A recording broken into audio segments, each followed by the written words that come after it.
அனைத்து நல்லுள்ளங்களுக்கும் வணக்கம். நான் உங்கள் ரவிக்குமார். ரொம்ப ஒரு சிறப்பான தரமான சம்பவத்தை பார்த்துடலாங்க.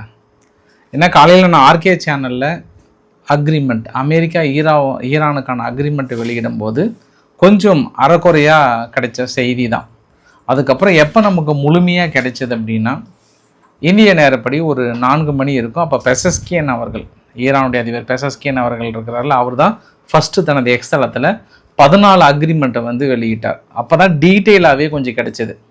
நிறைய மேம்போக்கான ஒரு சில வரிகள்லாம் கொஞ்சம் அமெரிக்காவுக்கு சாதகமாகலாம் போட்டிருந்தாங்க. அப்படிலாம் கிடையாது. இந்த அக்ரிமெண்ட் 14 அம்ச கோரிக்கை முதல் முறையாக உங்கள் முன்னாடி கம்ப்ளீட்டாக ஒரு வரி கூட விடாமல் படிக்கிறேன். நீங்களே முடிவு பண்ணிக்கோங்க யாருக்கு சாதகமாக இருக்குது யாருக்கு பாதகமாக இருக்குன்ட்டு. ஊடகங்கள்லாம் பெசஸ்கியன் அவர்கள் வெளியிட்டதுக்கப்புறம் ட்ரம்ப் அவர்கள் கோட்டசாமி இப்படி கம்முந்தடிச்சு ஏமாந்துட்டு மண்டிட்டுட்டே அப்படின்ற மாதிரிலாம் சொன்ன உடனே மனசு டென்ஷனாகி அடுத்தடுத்த ட்விட்டாக போட்டு தள்ளிட்டு இருக்கிறாரு. சரி, இது ஒரு பக்கம் பயங்கரமாக போயிட்டு இருக்குல்ல. இன்னொரு பக்கம் பற்றி எரிகிறது மாஸ்கோ மீது வரலாறு காணாத ஒரு தாக்குதல், 540க்கும் மேற்பட்ட ட்ரோன் தாக்குதல். அதில் ஒரு 60 பக்கம் சக்ஸஸ் பண்ணிட்டாங்க. எல்லாம் திரும்புகிற பக்கம்லாம் அப்படியே நெருப்பு பிளம்பாக இருக்கு, அமிலமலையாக பொழியுது. ஜெலன்ஸ்கி ஒரு வார்னிங் கொடுத்துருக்கிறார். இந்த பரபரப்புக்கு மத்தியில் தான் நம்ம வீடியோ பதிவை நம்ம தொடங்க போகிறோம். ஸோ வீடியோக்குள்ள போகிறதுக்கு முன்பு நீங்கள் நம்ம சேனலை சப்ஸ்கிரைப் பண்ணலாம். சப்ஸ்கிரைப் பண்ணிட்டு வாங்க. மறக்காம பெல் பட்டனை கிளிக் பண்ணி ஆல் ஆப்ஷன்ஸ் கொடுங்க. வீடியோக்குள்ள போகலாம்.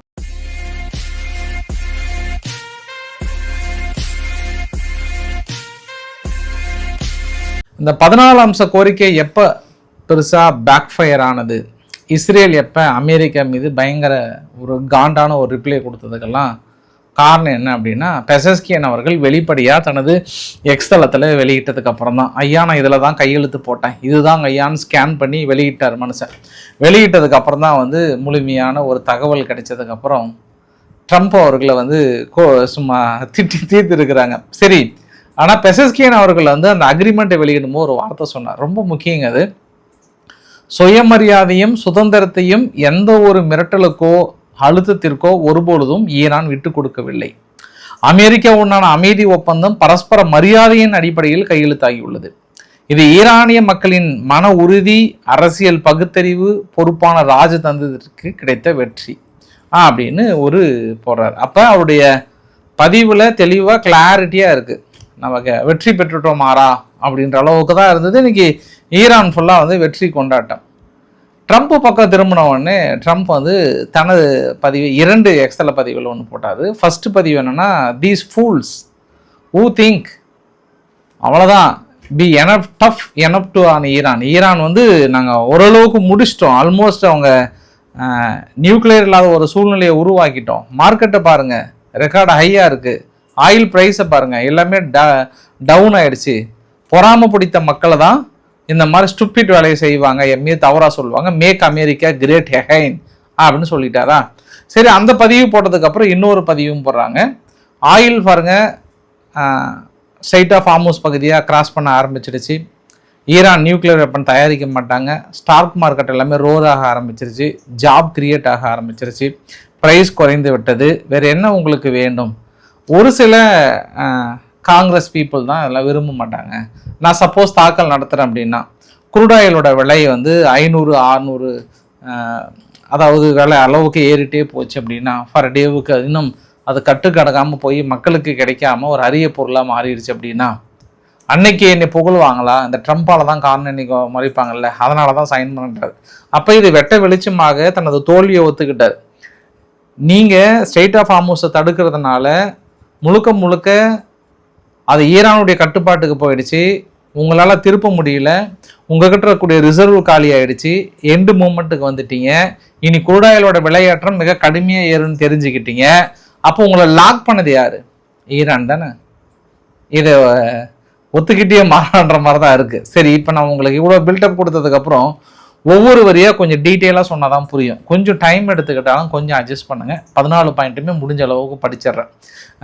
அதாவது அவர் கொடுத்தது அப்படியே தமிழாக்கமாக நான் போட்டிருக்கேன். நான் தமிழாக்கத்தில் உங்களுக்கு விளக்கம் கொடுக்குற மாதிரி தான் இருக்கும். நான் டிஸ்பிளே வழியும் போடுறேன். நான் ஃபஸ்ட்டு பாயிண்ட் என்ன கொடுத்துருக்காங்கன்னா, அமெரிக்க ஐக்கிய நாடுகள் மற்றும் ஈரானிய இஸ்லாமிய குடியரசு தற்போது போரில் உள்ள கூட்டாளிகள் இந்த புரிந்துணர்வு ஒப்பந்தத்தில் கையெழுத்திடுவதன் மூலம் லெபனான் உட்பட அனைத்து முன்னணிகளிலும் இராணுவ நடவடிக்கைகளை உடனடியாகவும் நிரந்தரமாகவும் முடிவுக்கு கொண்டு வருவதாக அறிவிக்கிறாங்க. இனிமேல் ஒருவருக்கொருவர் எதிராக எந்த ஒரு போரையோ அல்லது இராணுவ நடவடிக்கையோ தொடங்கக்கூடாது என்றும், ஒருவருக்கொருவர் எதிரான எந்த சக்தியோ பயன்படுத்தக்கூடாது அல்லது அச்சுறுத்தலையும் தவிர்க்கணும். லெபனான் பிராந்திய ஒருமைப்பாடு மற்றும் இறையாண்மையை உறுதிப்படுத்த வேண்டும் உறுதியளிக்கின்றனர். இறுதி ஒப்பந்தம் லெபனான் உட்பட அனைத்து முன்னணிகளின் போரை நிரந்தரமாக முடிவுக்கு கொண்டு வருவதையும் இந்த பத்தியின் மூலம் நாங்கள் உறுதிப்படுத்துகிறோம்னு சொல்றாங்க. ஃபர்ஸ்ட். செகண்ட் பாயிண்ட் என்ன அப்படின்னா, இப்ப ரெண்டு பேரும் இறையாண்மை மற்றும் பிராந்திய ஒருமைப்பாட்டை மதிக்கணும், ஒருவர் உள் விவகாரங்களில் தலையிடுவதை தவிர்க்க வேண்டும் சொல்லிட்டாங்க. ஒரு நாடு இன்னொரு நாட்டுக்குள்ள உள் விவகாரங்களை தலையிடக்கூடாது, இன்க்ளூடிங் லெபனான். மூன்றாவது பாயிண்ட் என்னன்னா, இந்த பரஸ்பர ஒப்புதல் நீடிக்கப்படக்கூடிய அதிகபட்சம் 60 நாளைக்குள்ள இறுதி ஒப்பந்தத்தை பேச்சுவார்த்தை நடத்தி எட்டுவதற்கு உறுதியளிக்கணும் இரண்டு நாடுகளும். நான்காவது பாயிண்ட் என்ன சொல்ல வராங்கன்னா, இந்த புரிந்துணர்வு ஒப்பந்தம் கையெழுத்தானவுடன், இப்ப வெள்ளிக்கிழமை ஸ்டார்ட் பண்ணாங்கன்னா, ஐக்கிய அரபு நாடுகள் தனது கடற்படை முற்றுகையை நீக்கிறாங்க. ஃபுல்லாவே இந்த 30 நாளுக்குள் நோக்குறாங்க. அது இல்லாம இஸ்லாமிய குடியரசு நாடுகள் எந்த ஒரு இடையூறுகள் அல்லது தடைகளையும் அகற்ற தொடங்கும். அவங்களும் கம்ப்ளீட்டா நிறுத்திடுவாங்க அந்த 30 நாளைக்குள்ளார. 30 நாட்களுக்குள் கடற்படை முற்றுகையை முழுமையாக முடிவுக்கு கொண்டு வரும். இந்த காலகட்டத்தில் கப்பல்களின் போக்குவரத்து இஸ்லாமிய குடியரசால் மீட்டெடுக்கப்படும். போருக்கு முந்தைய போக்குவரத்து எண்ணிக்கை விகிதாச்சாரமாக இருக்கும் பட்சத்தில் இறுதி ஒப்பந்தத்துக்கு பிறகு அதை நாங்கள் படைகளை அகற்றுவதற்காக நாங்கள் மேலும் வேலை செய்கிறோன்ற மாதிரி சொல்லிட்டாங்களா. அடுத்த 5வது பாயிண்ட் ரொம்ப முக்கியம். ஏன்னா இந்த புரிந்துணர்வு ஒப்பந்தம் இந்த பாரசீக வளைகுடா ஓமன் கடல் வலை வரை 60 நாட்களுக்கு மட்டும் எந்த ஒரு கட்டணம் இன்றி வணிக கப்பல்களின் பாதுகாப்பான வழித்தடத்திற்கு ஏற்பாடுகளையும் தனது சிறந்த முயற்சிகளை பயன்படுத்தி கொள்ளும். 60 நாளைக்கு மட்டும்தான் டோல் ஃப்ரீ. வணிக கப்பல்களின் போக்குவரத்து உடனடியாக தொடங்கும். மேலும் இந்த தொழில்நுட்பம் பிளஸ் ஈரானிய தடைகள்லாம் அகற்றினதுக்கு அப்புறம் என்ன கன்னி வெடிகள் அகற்றுறாங்க. இப்போ ஜெர்மனியினுடைய அதிநவீன கப்பல் ஒன்று வந்துட்டு இருக்கு கன்னி வெடிகள் அகற்றுறதற்கு. அது 30 நாளுக்குள்ள அகற்றினதுக்கு அப்புறம் இந்த ஹார்மூஸ் நீரினுடைய எதிர்காலம் இருக்கு இல்லையா, கடல்சார சேவைகளை வரையறுக்க நாங்கள் ஓமனுடன் சேர்ந்து புதிய ஒரு கொள்கையை உருவாக்க போறோம். அதுக்கான பேச்சுவார்த்தை நடத்த போறோம். சர்வதேச சட்டம் மற்றும் ஹார்மூஸ் நீரிணைக்கு ஏற்ற மாதிரி நாங்கள் நடந்துக்க போறோம்ட்டாங்க. இது 5th பாயிண்ட். அப்ப நான் கொஞ்சம் கேப் கொடுக்குறேன். இந்த 5th பாயிண்ட்ல என்ன சொல்ல வராங்கன்னா, அமெரிக்கா நினைச்ச மாதிரியோ இந்த அக்ரிமெண்ட்ல என்ன சொல்ல வராங்கன்னா, டோல் ஃப்ரீ அப்படின்றத இந்த 60 நாளைக்கு மட்டும்தான் உத்தரவாதம் கொடுத்துருக்காங்க. இந்த இன்பிட்வீன் கேப்ல 60 நாளைக்கு அப்புறம் என்ன பண்றாங்கன்னா, சர்வீஸ் டேக்ஸ் அப்படின்னு ஒன்று இன்க்ளூட் பண்றாங்க எக்ஸ்ட்ரா. அதாவது ஈரானும் ஓமனும் சேர்ந்து உங்க கப்பல்களுக்கு நீங்க பாதுகாப்பா போகணும்னா நீங்க எங்களுக்கு இன்சூரன்ஸ் பண்ணுங்க அப்படின்னு சொல்ல வராங்க. அதே மீறி இன்சூரன்ஸ் எப்படி வர வைக்கணுன்றது அவங்களுக்கும் தெரியும். ஏன்னா அது ஏற்கனவே ஐடியாலாம் நிறைய இருக்கும். அதெல்லாம் ஒன்றும் பிரச்சனை இல்லை அவங்களுக்கு. அப்போ இது ஒரு வகையான டோல் தான். அதில் அவங்க சக்ஸஸ் பண்ணிட்டாங்க. அமெரிக்கா சொன்ன மாதிரி கிடையாது.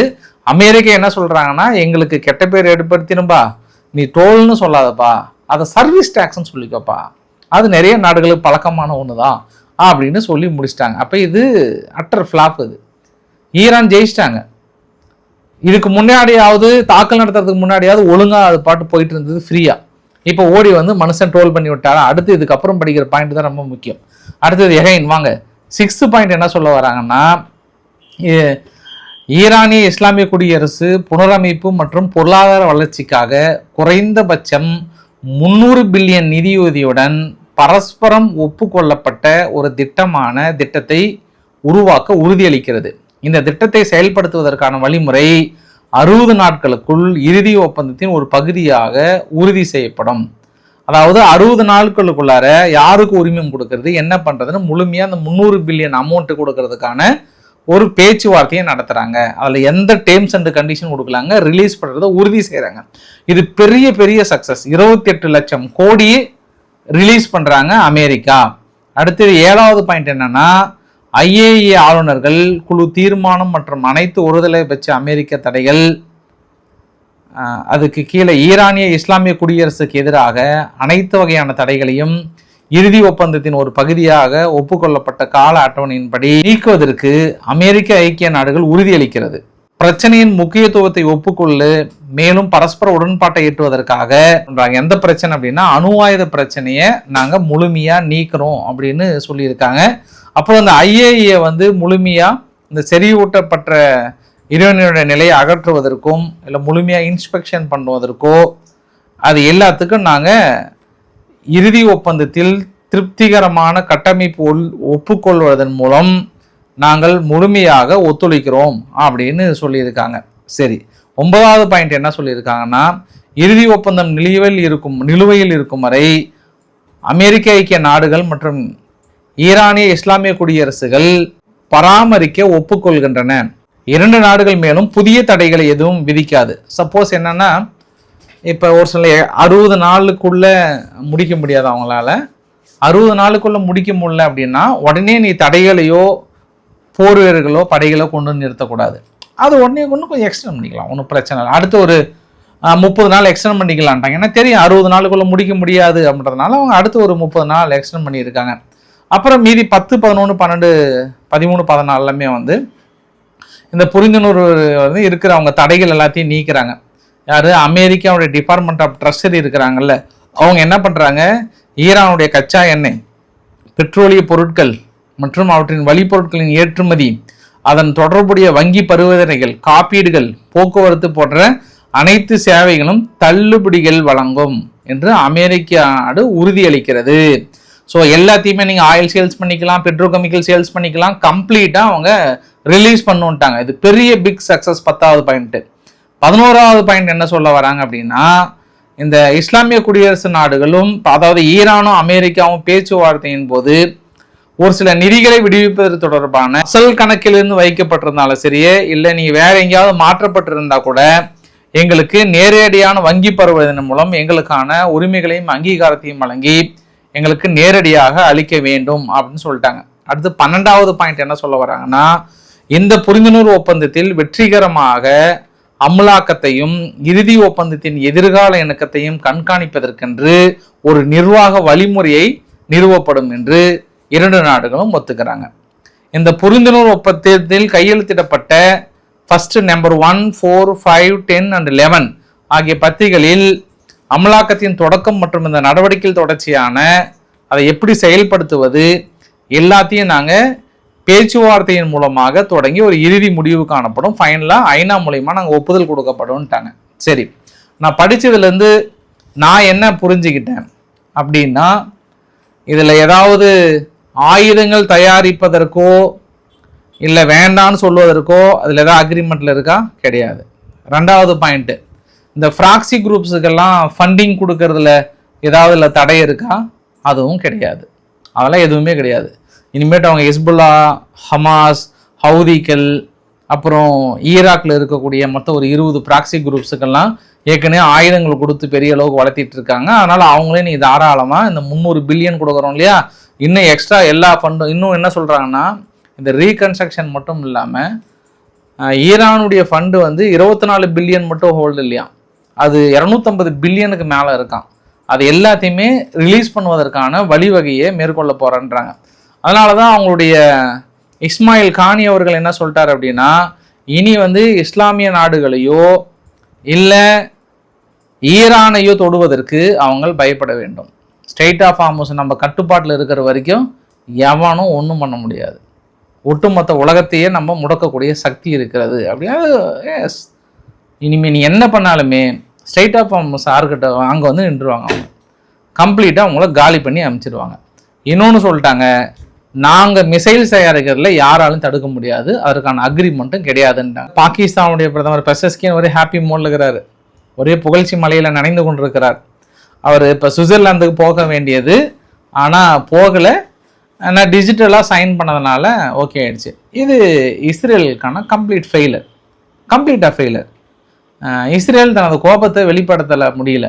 அவங்க உடனே ஒரு வரைபடத்தை வெளியிட்டு, இந்த பகுதியிலிருந்து எங்களுடைய தற்காப்புக்காக நாங்கள் பின்வாங்க மாட்டோம், எங்களுடைய பாதுகாப்பு கருதி எங்கள் படைகளை நிலைநிறுத்தப்படும் அப்படின்னு சொல்கிறாங்க. அப்போ பாதுகாப்பு கருதி நிலைநிறுத்தப்படும் அப்படின்னா அந்த அக்ரிமெண்ட்டில் தெளிவாக இருக்குது, ஸோ இந்த இடத்துல நெதன்யாகு அவர்களுக்கு வாழ்வாசாவா போராட்டம் தான். இனி அவர் ட்ரம்ப் தான் முக்கியம்னு பின்னாடி போனார் அப்படின்னா வருகின்ற தேர்தலில் படுதோல்வி அடைஞ்சிருவார். ஏன்னா என்னத்தை பெருசாக சாதிச்சிட்டிங்க? ஈரான் வளர்ந்துருச்சு. இன்னைக்கு சவுதி அரேபியாவுடைய ஃபாரின் மினிஸ்டர் பேசும்போது எனக்கு தெரிஞ்சது, சவுதி அரேபியா ஃபாரின் மினிஸ்டர் என்ன சொல்றாருன்னா, இந்த இக்கட்டான சூழ்நிலையில் ஈரான் எங்களை மட்டுமல்லாமல் ஜிசிசி நாடுகள் ஒட்டுமொத்தமாக தாக்குதல் நடத்தியது, பல பிரிவுகளை ஏற்படுத்தியது.